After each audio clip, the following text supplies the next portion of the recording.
S&P 500, les bénéfices anticipés des entreprises sont-ils trop optimistes?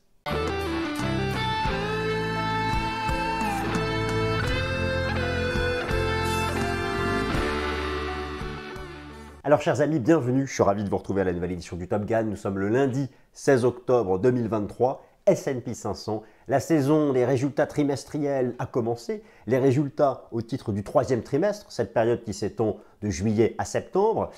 Le marché envisage d'ailleurs, grosso modo, en rythme annuel, une stabilité à la fois des chiffres d'affaires en légère hausse et une stabilité des bénéfices. Mais les bénéfices anticipés pour le quatrième trimestre, et pire, ceux de l'année 2024, sont toujours perchés en très forte croissance. Et je vous rappelle que ces bénéfices prospectifs sont la pierre d'angle de la tendance future de cet indice S&P 500 qui, au passage, semble avoir respecté mon scénario de la vague 4 et du rebond sur 4200 points. Mais ce n'est pas le sujet. Enfin si, je vous promets un point technique S&P 500 avant la fin de la vidéo, mais là nous allons parler de ce qui fait la tendance du S&P 500. Au-delà vous savez, la correction du S&P 500 entre 4006 et 4200 points, c'était la remontée des taux d'intérêt. Ça a été l'emballement haussier de rentrée des taux d'intérêt. Je vous renvoie vers ma vidéo Top Gun de la semaine dernière sur ce sujet. Et les taux d'intérêt semblent avoir fait ou pas loin de faire leur point haut. Depuis, il y a eu un rebond. Pourquoi? Parce que le marché se reconnecte à l'essentiel. La tendance à venir du S&P 500, ce ne sont que les bénéfices anticipés, que les bénéfices futurs. Alors, ce troisième trimestre a commencé. D'ailleurs, vous avez cette semaine Tesla qui publie parmi les poids lourds. Vous allez voir que, grosso modo, les résultats attendus pour le troisième trimestre 2023, lorsqu'on compare au troisième trimestre 2022, c'est comme ça qu'on calcule les croissances, eh bien, c'est à peu près stable. Mais ensuite, pour les mois, les trimestres qui suivent, le consensus est archi-optimiste. Et si vous cherchez une raison de ce rebond du S&P 500, au-delà des considérations d'analyse technique, même si ici nous associons analyse technique et analyse fondamentale, eh bien, c'est essentiellement basé là-dessus. Alors, est-ce crédible? Est-ce que ces bénéfices prospectifs, anticipés, futurs, comme vous voulez, par les économistes, les analystes financiers, est-ce crédible de les évaluer si haut? N'y a-t-il pas un risque avec les nouveaux coûts de financement, avec les renouvellements des lignes de crédit par les entreprises en 2024? Imaginez une entreprise. Vous savez un chiffre circule, lui, il est vrai, confirmé par Bloomberg, qu'environ 35%, je ne parle pas du S&P 500, mais environ 35% des entreprises cotées aux États-Unis ne sont pas rentables. Qu'est-ce qui se passe quand en 2024, elles qui avaient une ligne de crédit sur des taux bas ou proches de zéro, là on leur demande du 5, du 6, voire du 10%. Qu'est-ce qui se passe quand on n'est pas rentable? Alors me direz-vous, la plupart par contre des entreprises du S&P 500 sont rentables. C'est d'ailleurs peut-être pour ça que le consensus est optimiste, en disant oui, ben, très bien, les nouveaux coûts de financement, bon, mais les entreprises sont rentables, elles vont pouvoir faire face. Mais attention, une entreprise, elle vit pourquoi? Parce qu'elle fait du chiffre d'affaires, parce qu'elle vend, parce qu'il y a des consommateurs. Et est-ce que le consommateur, lui, américain, qui consomme beaucoup à crédit, vous savez que le taux d'intérêt sur le prêt à la consommation par carte de crédit aux États-Unis, je vous en ai déjà parlé, est passé de 5 à 8% en moyenne sur les années précédentes, à là on est autour de 25%. Est-ce qu'à un moment ou à un autre, ça ne va pas casser la consommation? En fait, on va parler de tout ça. Donc je vous donne le plan, car j'essaie maintenant de faire des vidéos plus courtes. J'espère que vous allez m'encourager. J'ai fait la semaine dernière 20 minutes sur le pétrole. Là, ce sera donc plus court. Je compte comme d'habitude sur votre soutien, mes chers amis. Donc d'abord, je vous montre déjà de quoi parle-t-on. Résultat du troisième trimestre. Je vais vous montrer quelles sont les attentes du consensus. Je vais vous montrer où se trouve un bon agenda. Et n'oubliez pas de raisonner en termes sectoriels. Vous vous en souvenez, l'indice S&P 500, les 500 actions, sont répartis au sein de 11 indices sectoriels. Eh bien, nous allons voir le consensus pour chacun de ces 11 secteurs. Et comme l'indice S&P 500 n'existe que parce que des actions composent ces mêmes actions étant rassemblées dans des secteurs, il faut regarder les secteurs qui ont le poids le plus important dans l'indice. Car la question de savoir, je vous ai dit que ma vague 4 était peut-être finie, mais est-ce qu'on a commencé une vague 5? On a parlé de ça. Est-ce que d'après vous, techniquement, elle est viable cette vague 5 ou pas du tout? Mais est-ce que c'est viable sur le plan des bénéfices anticipés? Voyez un peu le plan de la vidéo. Deuxième partie, je vais vous montrer encore une fois la toute dernière mise à jour des bénéfices anticipés pour les entreprises du S&P 500 à horizon 12 mois. Ensuite, comment le lien se fait avec le S&P 500? C'est de la valo, c'est de la valorisation boursière. Je vous ai présenté récemment 8 ratios de valorisation boursière. Là, on va juste faire du price earning ratio et du price earning ratio forward. Ah oui, alors lorsqu'on regarde le price earning ratio forward, le rapport entre le prix du S&P 500 et les bénéfices futurs anticipés des actions du S&P 500, eh bien, il est très bas, il est autour de 19. 19 qui d'ailleurs sur 10 ans, c'est moins 1 écart type par rapport à sa moyenne. Donc on se dit, c'est pas cher. Oui, mais c'est pas cher.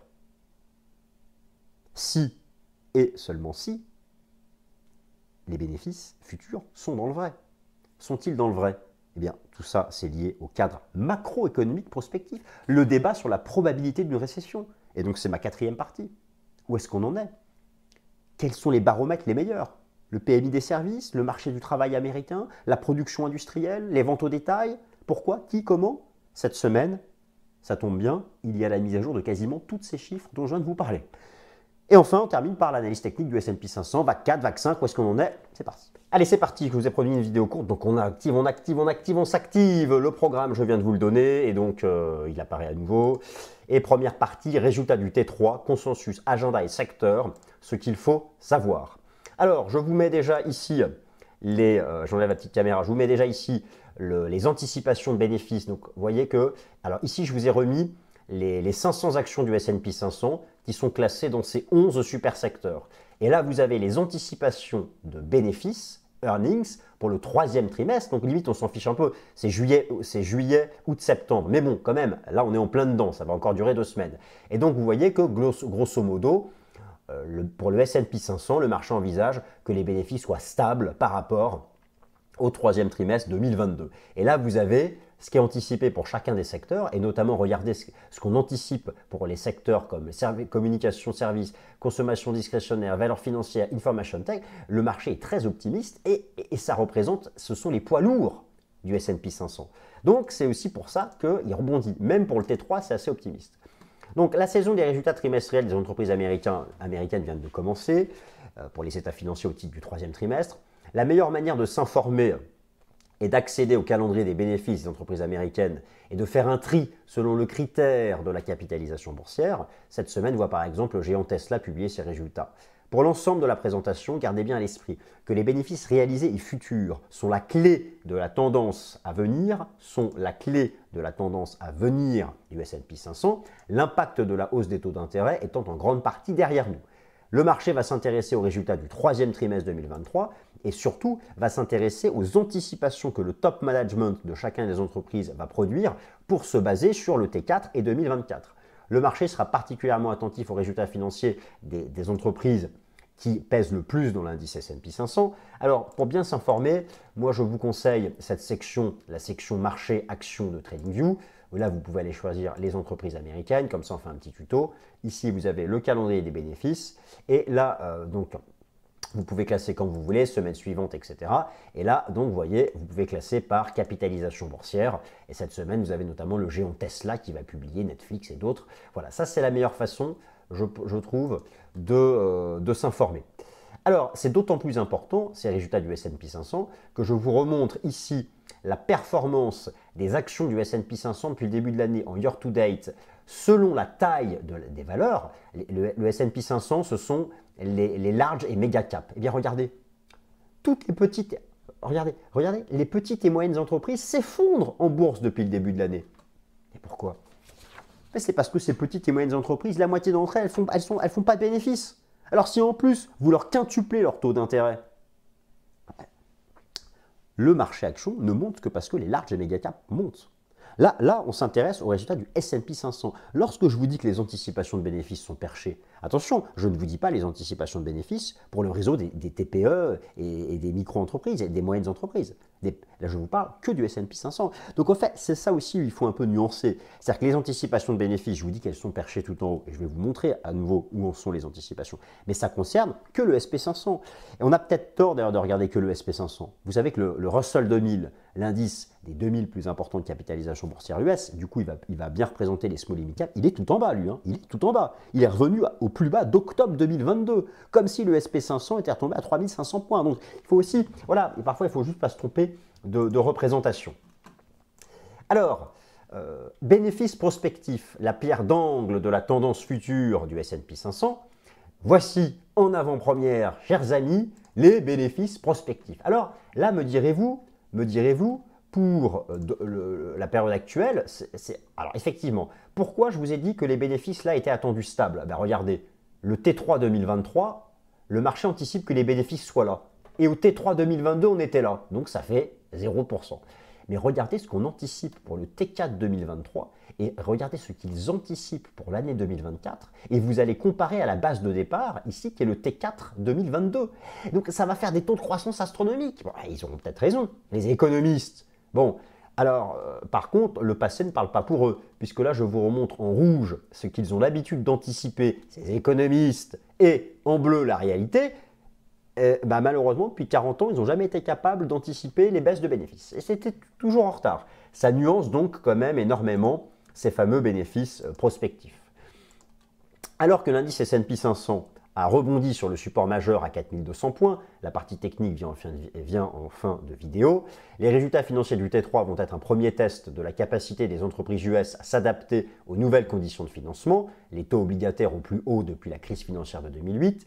La tendance future du marché action US, small, mid et large méga cap va désormais dépendre certes du T3, mais surtout des anticipations de bénéfices futurs et pour l'ensemble de l'année 2024. Les économistes et analystes financiers sont régulièrement sondés par l'agence Bloomberg et ils continuent d'afficher un optimisme sans faille pour l'année 2024. Mais un optimisme sans faille pour les larges et méga caps. Je reprécise. Alors, selon eux, le trou d'air des bénéfices qui a eu lieu là début 2023 est terminé et 2024 devrait avoir de nouveaux records pour les bénéfices des entreprises du S&P 500, malgré l'envolée des coûts de financement. Alors, on peut se poser la question, déjà historiquement, ils ont toujours eu tort. Maintenant, effectivement, leur raisonnement, qu'est-ce que c'est aux économistes? C'est de dire que ces entreprises américaines, elles ont, pour la plupart d'entre elles, dans les gros secteurs comme Information Tech, services de communication, consommation discrétionnaire, font tellement des bénéfices énormes. On se dit, bon, ok, ils vont refaire des nouveaux crédits en 2024, mais bon, c'est pas grave, ça rognera un peu leur marge. Et puis au pire, ils dégraisseront le mammouth. Alors ça, non. Les entreprises ont mis tellement de temps à recruter des ressources humaines de qualité que le jour où elles commenceront à licencier, pour l'instant, ça ne se voit pas dans les statistiques du marché du travail US, c'est vrai, il est résilient. Mais ce sera un baromètre. Le jour où elles dégraisseront le mammouth, c'est que vraiment, elles constatent que la consommation chute et qu'elles vont faire moins de chiffre d'affaires. Donc peut-être qu'elles seront capables d'encaisser des taux d'intérêt plus élevés. Mais le consommateur moyen américain, le tout à chacun, qui faisait son petit crédit à la consommation carte bancaire pour s'acheter ce qu'il avait envie de s'acheter parce qu'il a vu ça à la télé à 5%, et là on lui demande 25%. Est-ce qu'il peut? Est-ce qu'il peut se le permettre? C'est un peu le débat. Alors, pour ça, on regarde les statistiques. J'y viens, la partie macroéconomique. Et d'ailleurs, cette semaine, vous avez la mise au jour des ventes au détail. Les ventes au détail, c'est le meilleur baromètre pour le comportement du consommateur américain. Et vous avez aussi, vous connaissez Visa, les cartes bancaires. Eh bien, ils font une étude, ils ont un modèle de probabilité, le Visa Momentum Index. Et eux, ils sont en train de... Et quand c'est sous 100, c'est que la consommation commence à chuter par carte bancaire. Et là, on est tombé à 97. Il y a des choses qui se mettent en place. Bon, je vais vous montrer tout ça comme d'habitude. Donc, voilà. Comment se fait le lien S&P 500 bénéfices prospectifs? Alors, le lien se fait, bien sûr, vous vous en souvenez, par la valorisation boursière. Là, je vous remontre ici le price earning forward du S&P 500, qui est le price earning ratio avec une dimension forward basée sur les bénéfices anticipés. Alors, effectivement, le point bas d'octobre 2022, rappelez-vous, c'était lorsque le PE du S&P 500 était revenu. Donc là, vous avez la moyenne sur 10 ans. Là, vous avez plus 1 écart type et là, moins 1 écart type. Tous les points bas se sont faits lorsqu'on était à peu près à moins 1 écart type par rapport à la moyenne de 10 ans. Ce fut le cas en octobre 2022. Et là, si on tient compte des bénéfices prospectifs, eh bien, ça nous fait un PE forward au niveau de moins 1 écart type. C'est pour ça que ça rebondit. Oui, mais ce PE forward, si c'est du flanc, parce que les anticipations de bénéfices sont du flanc, tout est du flanc. Et dans ces cas-là, il n'y a pas de vague 5. Ça, on y vient. Alors, ce sont les bénéfices des entreprises qui permettent de déterminer si le marché action US est cher ou bon marché. Certains ratios de valorisation boursière utilisent les bénéfices passés, d'autres les bénéfices futurs anticipés. Ces profits prospectifs sont décisifs dans le calcul du price earning ratio forward. Le PE forward, c'est le PE classique auquel on ajoute un PE futur basé sur les bénéfices prospectifs. Au stade actuel, comme les anticipations de profits sont très élevées, le marché action semble peu cher avec un PE forward de 19, soit un écart type sous sa moyenne des 10 dernières années. Je vous rappelle ce qu'est l'écart type et là, je vous remets tous les ratios de valorisation dont je vous ai déjà parlé, mais là, on s'intéresse uniquement au PE forward. Et maintenant, comment savoir si ces économistes se fourrent le doigt dans l'œil ou s'ils ont raison? Eh bien, il faut faire une étude macroéconomique. Et vous savez que moi, ici, j'ai l'habitude de tout passer en revue. Les hard data, les soft data, les modèles combinatoires, les data transversales. Je vous ai déjà présenté 7 modèles de probabilité de récession. Et il est vrai qu'au stade actuel, eh bien l'économie américaine semble encore résiliente. Alors, cette semaine, vous avez justement la mise à jour de plein de chiffres super importants. On va regarder tout ça. Afin de déterminer si les bénéfices prospectifs sont dans l'erreur par excès d'optimisme, il faut procéder à une analyse macroéconomique actuelle et future de l'économie américaine. Rappelons que les grandes entreprises américaines réalisent l'essentiel de leurs ventes aux USA, à la différence des grandes entreprises européennes, beaucoup plus impliquées dans le commerce mondial. L'optimisme des analyses financières repose sur 2 piliers. Le premier pilier est la résilience du marché du travail américain, l'indicateur ultime de l'activité économique et un des objectifs de la Fed, comme je vous le rappelle ici. Et la Fed, elle est hyper optimiste. Pour elle, le chômage ne monte pas pendant les 3 prochaines années. Si là-dessus, elle a tort, c'est là où il peut y avoir un risque. Mais en même temps, pas sûr, parce que si le chômage augmente et que la Fed nous dit je vais pivoter grâce à ça et que les taux rebaissent, peut-être que ça soutiendra le marché action. Donc au final, moi, ma seule conviction, c'est si le chômage augmente, c'est les obliques qui vont avoir un super pump. Marché action, on ne sait pas comment ça se passe. Bon, on discute de tout ça. Alors, tant que le PMI des services est au-dessus de 50, je vous en ai déjà beaucoup parlé du PMI des services aux États-Unis, les services, c'est 80% de l'emploi du PIB américain. Tant que le marché du travail américain reste solide, rapport NFP, enquête ADP, inscription hebdomadaire au chômage, l'optimisme prévaudra. Je vous remontre ici le PMI des services aux États-Unis selon Markit. Alors, c'est chaud, mais il est toujours au-dessus de 50. Je vous remontre ici le PMI des services aux États-Unis selon l'ISM. C'est chaud, mais il est toujours au-dessus de 50. Et donc, c'est pour ça qu'il y a de l'optimisme. C'est parce que pour l'instant, les indicateurs avancés ne lâchent rien. Et comme ils ne lâchent rien, les bénéfices prospectifs se maintiennent tout en haut. C'est ça. Alors, bien sûr, il n'y a pas que ça. Il y a aussi le rôle clé de la consommation des ménages. Cette semaine, du lundi 16 octobre, voit justement la mise à jour de nombreuses hard data macroéconomiques, en particulier les ventes au détail mardi à 14h30. Et ça, je vous rappelle que les ventes au détail, c'est le baromètre de la consommation des ménages. Et regardez la tête de la courbe. Là, vous avez la récession de 2001, 2002. Là, vous avez la récession de la crise financière, de la crise sanitaire. La tendance n'est pas bonne, mais on est encore au-dessus de zéro. Alors, d'ailleurs, à propos de ça, je vous remonte le Visa Spending Momentum Index, qui vraiment, ce sont les données carte bancaire de Visa, donc c'est super concret. Ils ont un modèle de probabilité de récession, et quand on est sous 100, c'est qu'on est en contraction. Et là, on est sous 100 depuis quelques mois. Donc, ça, on se dit que... Alors, direz-vous, la consommation des ménages, à quoi ça sert? On s'en fout. Mais bien sûr que non. La consommation des ménages, c'est 70% du PIB américain. Donc, peut-être que les entreprises qui font des bénéfices, pas les petites et moyennes, peuvent résister aux nouveaux coûts de financement. Mais si le consommateur final, lui, ne peut pas. Donc, moi, je m'interroge. Aussi cette semaine, donc les ventes au détail, vous avez la mise à jour de la production industrielle. Je vous en reparle parce que ça fait partie d'un des 6 modèles de probabilité de récession dont je vous ai déjà parlé, dont je ne vous reparlerai pas parce que là, j'essaie de faire moins de 20 minutes, je sens que j'ai déjà raté, mais encouragez-moi avec un petit like.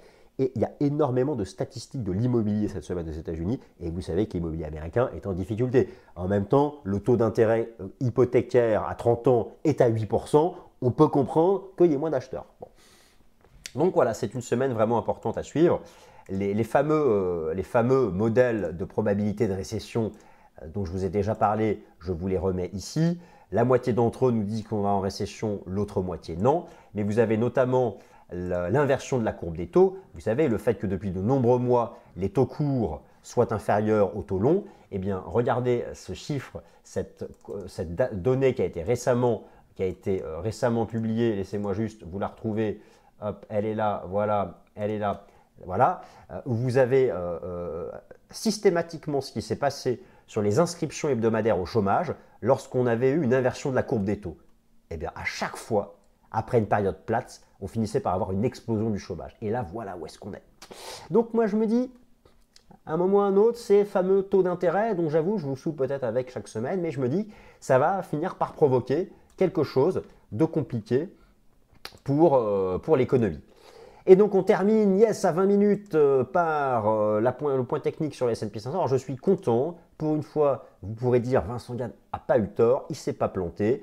Son hypothèse d'une vague 4 semble avoir été la bonne, puisque la vague 4 s'est terminée sur un ratio de A égale C, et surtout que les 4002 de Vincent Gad ont tenu. Maintenant, vont-ils tenir pour de bon? Ça, c'est une autre question, peu importe. Ça a tenu une fois, voilà, hein, je suis content. Bon, rappel de notre hypothèse de travail.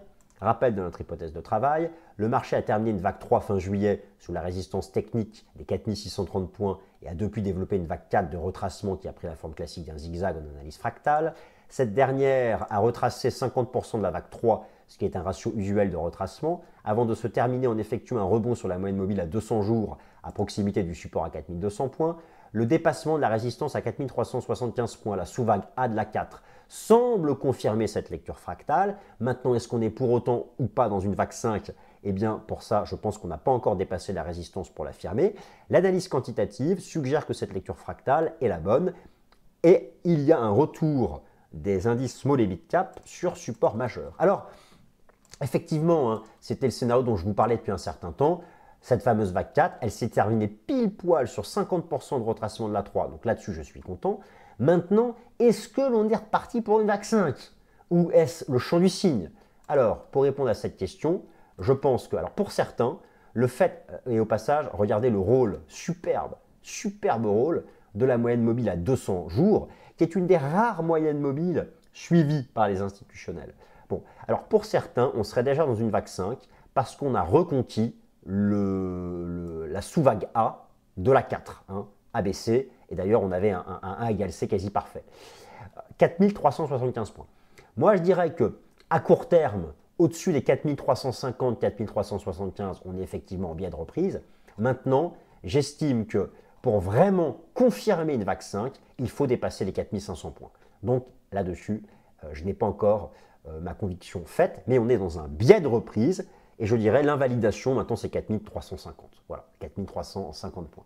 Alors, autre chose intéressante à noter, les small et les mid cap sont revenus sur support majeur, mais tout en bas, regardez le Russell 2000, eh bien, il est revenu au contact du niveau ici avant le choc boursier de la crise sanitaire. Là, c'est vraiment le bord du gouffre technique pour les small et mid cap, mais en même temps, c'est un gros support. Et s'il tient, ça irait dans le sens de cette fameuse vague 5 du S&P 500.